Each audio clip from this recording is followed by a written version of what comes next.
Chancellor Shri Raviji, my distinguished colleagues in the audience, my pranams to all of you. I thank the Honorable Governor for giving me a second chance to be with you here in this 2 days conference. When some of the great minds of Indian higher education have come together to deliberate on higher education, it got to be an important event. When you are discussing about how we will transform the higher education in India, we will discuss about many things that we have been doing during last few years after the launch of the NEP 2020. However, when we want to transform our higher education, what is that we want to achieve? Is it that we want to produce high quality research in our institutions? Is it that we want to make our students more innovative and creative? Is it that you want to get into top world university rankings? Is it that through all these efforts we want to make India a leading nation in the world? While all these things are important, we also have to look at the bigger picture. What is the context in which some of the great minds of Indian higher education have gathered here today to critically think for 2 days? What I want to do is, in the given time, I would like to draw a broader picture, and then I will try to find out the context in which we are trying to reform our higher education. And some of the ideas that I am going to present before you have been deliberated by researchers, policy makers, have been reported extensively. I will try to provide a brief summary of these ideas to imagine that bigger picture and then find a context for ourselves in this bigger picture. Go back to October 2011. In that year, the world population was 7 billion. And when you move to 2050, by then the world population will become 10 billion. And each one of these human beings have a dream. They want to have food, water, energy, transportation, housing, employment, health facilities.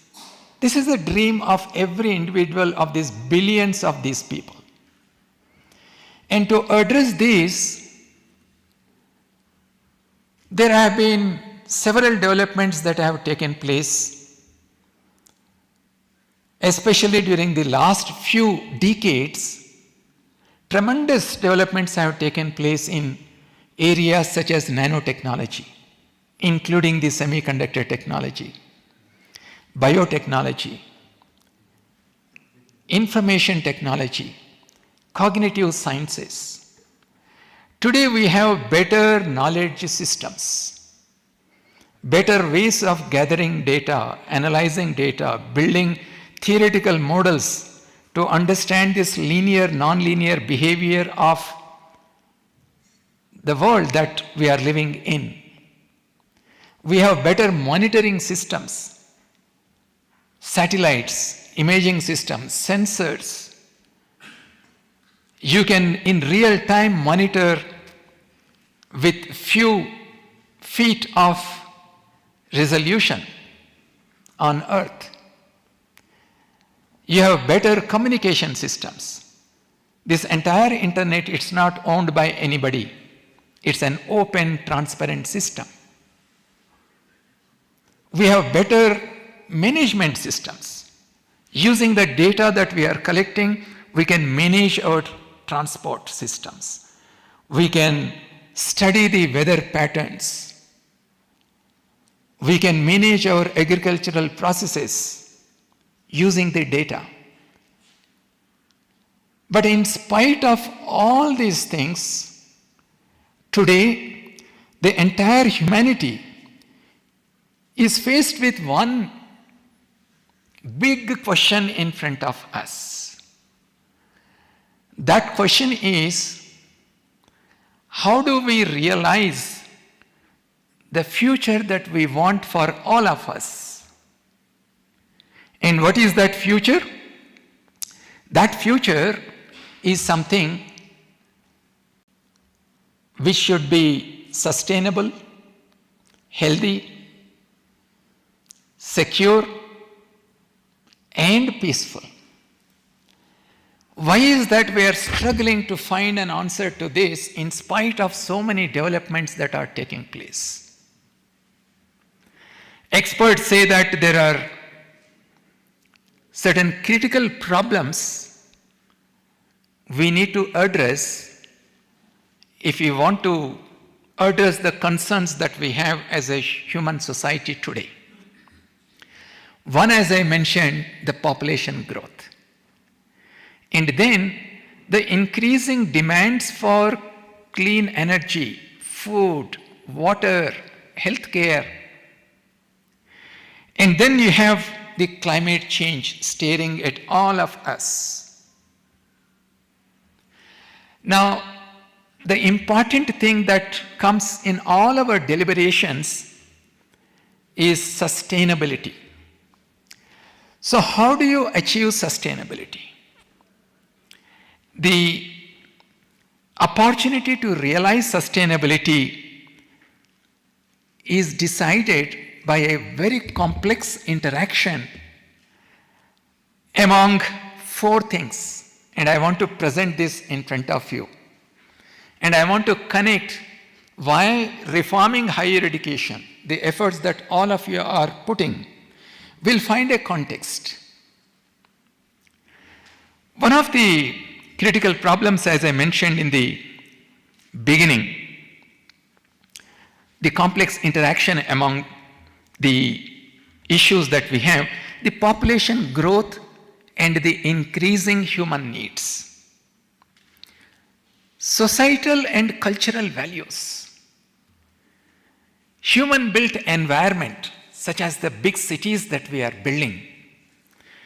And then the earth system boundaries. Mother Earth has certain limits.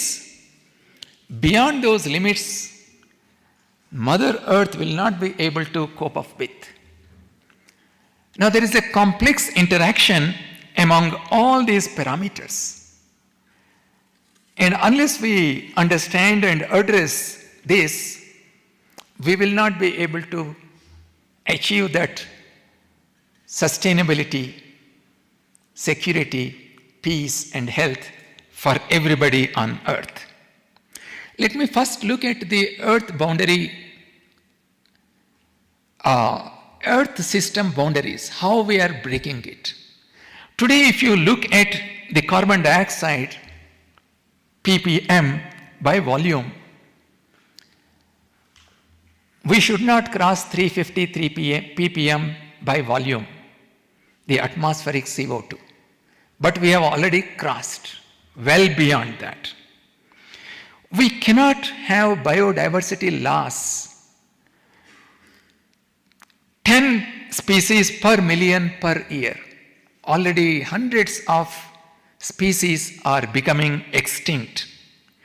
The amount of nitrogen that we extract from atmosphere for human consumption for human use, because life on earth is sustained by the presence of nitrogen. How many millions of tons per year can we extract? Not more than 35 millions of tons, but we are extracting much more than that. Somebody asked me, what happens if we have too much of nitrogen? Well, the unused nitrogen, plants have certain limits up to which they can absorb nitrogen. The unused nitrogen will get into water bodies, soil, and it will lead to the growth of toxic algae. And this algae absorbs the oxygen for miles and miles within the water, and it will deplete of any living beings there. So there are many, many detrimental effects when we cross the earth system boundaries. Now let me look at the population growth. In olden days, when the child mortality rate was very high, the couples had to produce more babies. If you produce 10 babies, maybe one will survive, grow and become an adult, and produce more babies so that the humanity continues. But with technological advances, with medical science advances, the child mortality rate has come down. We are producing more babies now, and they are surviving. In addition to this, another interesting thing has happened. Our lifespan also has increased. We live longer now. So the entire age structure is moving towards the elderly age structure. And that's the biggest challenge that we have today in the world. So what will happen if more people are elderly and there are less younger people in the society? Your economic systems will get affected. The older people have to be taken care of, and they are unemployable because they do not have the required skills. So this is going to put a huge pressure on the society. The other problem that we have is the huge demand for clean energy. How do we make sure that there is abundant, low-cost, carbon-neutral energy available to everybody? To produce energy, you also require water. You, of course, can use other means of generating electricity, but one of the commonly used approach is hydrothermal electric processes. You require water. Today, our dependency on the fossil fuels is the highest at any time in the history of humankind. We use liquid fossil fuels, petroleum, diesel, and then the solid fossil fuels such as coal, and then the gas, natural gas. Of course, now we are looking at the renewable energy resources such as the solar power and wind energy, and even the biofuels. But unfortunately, our requirements of energy are growing and growing. By 2035, we must produce nearly 800 quadrillion BTUs of energy. 1 quadrillion is 10 to the power of 15. So how are we going to produce this energy? Of course, our increased usage of solar energy will come to our rescue to some extent. Even then, to produce solar energy, you require solar panels. You require silicon. You require very critical metals such as lithium, gallium, titanium. You require rare earth metals. Where are we going to get these metals, these minerals? This is a challenge that we have, especially for a country like ours. If you use wind power, solar energy, you of course have to store this energy. So you need to develop efficient battery technologies. And after you use the batteries, after a few years, where will you throw these batteries? That is going to become another environmental challenge for all of us. Because even today, we do not have a good, efficient method of recycling the batteries because they are so toxic. Now let us look at water. India has only 4% of the global fresh water. And out of that, nearly 80% is used for agricultural purposes. Nearly 50% of the world now lives in water-stressed regions. So how are we going to address this problem? Even if you have water, to transport water you require energy. To clean water you require energy. So energy and water, they are interlinked with each other. And nearly 90% of the water used by humans, it comes back as wastewater. And we still do not have good ways of recycling this water so that it can be reused. The other challenge that all of us will face in this bigger picture, and therefore we need to find a context why we are trying to transform our higher education, is the agriculture. Today, majority of the farmers are small landowners. I come from a village. These farmers have 1 acre and 2 acre land. And it becomes highly economically unviable for them to lead a life based on those small patches of land. And our farmers are also dependent on very few crops such as sugarcane, wheat, rice. One famine comes, if these crops go away, our farmers will be in great trouble. So how do we ensure that our farmers diversify their farming activities by growing different kinds of crops? How do we ensure that using the satellite data that we have, we develop precision agricultural methods? Using data, you can calculate what is the input that is going per acre of land, what is the output that is coming out, and fine-tune the agricultural processes to increase the yield. So there is a greater need to develop these precision agricultural techniques. How do we ensure that our farmers are taken away from the modern agricultural techniques where we are too much dependent on pesticides and fertilizers? These are challenges that we have. The other challenge that we have is the health and wellness. Because our lifestyles are changing, the lifestyle related health issues are becoming a major challenge for all of us. Lesser physical activity, more consumption of processed food, more salt, sugar and fatty food, less fiber in our food. All these are leading to a major public health challenge for all of us. Recently, a professor, a researcher in Delhi carried out a study on school kids. And he found that nearly 1/3 of the school kids have fatty liver problem. Liver is such an important organism in our organ, in our body. Nearly 1/3 of people in certain countries, they are highly obese. Even if you look at the construction of our buildings today,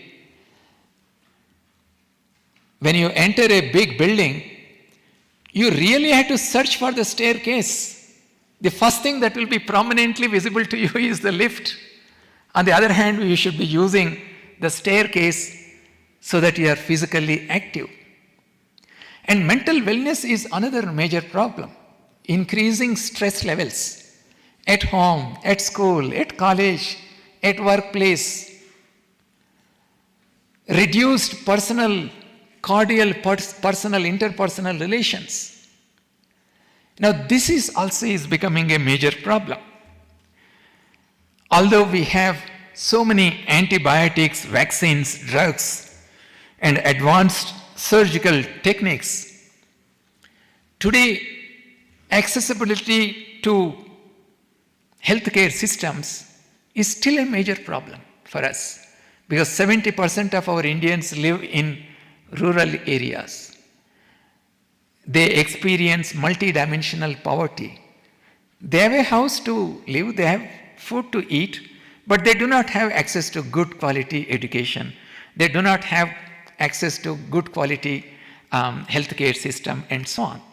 So this multidimensional poverty is becoming another major problem. And the urbanization is creating another huge issue. We are building mega cities, and it puts enormous pressure on us in waste management, for example, or in providing electricity. So how are we going to address this? And then we have this all-encompassing challenge of the climate change. Today, that is why we cannot work in isolation, because as a global community, we are all interlinked. The national boundaries may exist. There may be different kinds of governmental systems. Our financial systems are interconnected. Our trade systems are interconnected. Our climate is interconnected. So that's the reason why in India, if you find solution to some of the problems that I have presented to you, it can become a solution for the rest of the world also.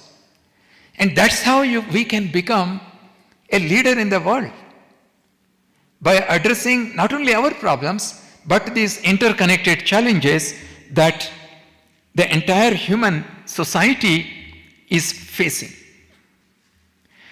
The other problem that we have is the societal values. Today, there is so much of competition in our economic system across the globe that our career becomes the top priority. Young couples, therefore, they postpone having kids because their career becomes important. I was visiting Korea some time ago, and when I was going around in the markets, I saw couples moving around with small babies, but they are too old. They are not very young couple. So this is a challenge for us. How do we ensure that there is inclusive development?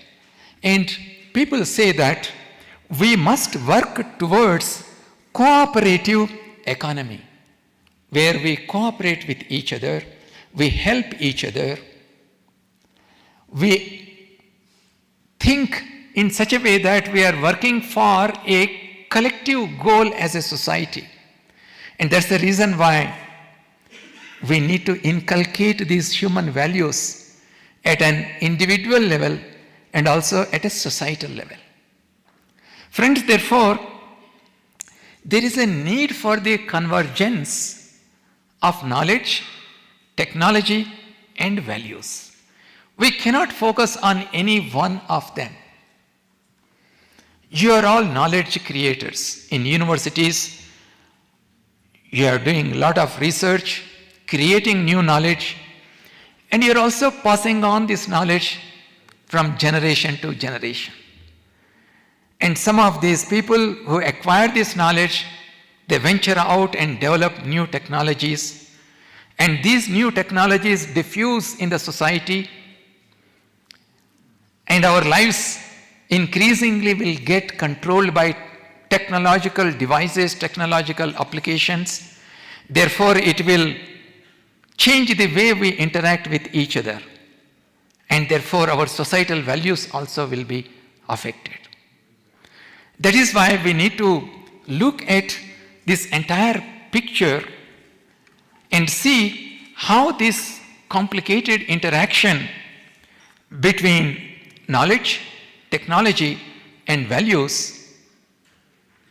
will ultimately decide what kind of future that we will have. As educational institutions, as leaders of educational institutions, you play an enormous role in deciding where our country will be moving ahead. So when I say this, as educational leaders, you play an important role. I was reading a few days ago about a conversation between Swami Vivekananda and a British general. In 1857, our soldiers revolted against the British. We call it First War of Independence. But the British suppressed that revolution. So Swami Vivekananda asked this British general, see, our Sepoys were well trained, they were brave, they were well armed, but still, why did they lose? The British general said, it is because the leaders of these soldiers, they stood at a safe place and they started telling the soldiers, go ahead and fight. Because they didn't want to take the risk. And that is why we failed. My dear friends, as leaders of educational institutions, you should be in the forefront leading the faculty members and the students. If you stand at a safe place, if you are unwilling to take risks, then the kind of change that we are dreaming to have in our educational institutions, it will not happen. So, what will you do then? It is not only mentally preparing yourself to take risks, we also have to set our home right. And that's the reason why UGC brought out an excellent document. And this is called the Guidelines for Institutional Development Plan. Just a month ago, we had a one-day workshop on institutional development plan where we invited about 220 vice chancellors from across the country. I'm sure few of you also might have attended that conference. Because of the venue limitations, we called only so many, but we will have more interactions with you. Friends, this guidelines for IDP is something that you need to very critically deliberate. At different levels of leadership in your universities, deans, heads of departments, and then it should reach out to the students also. And prepare an IDP which is relevant, which meets the objectives for which your university has been set up, in order to have strategic plan for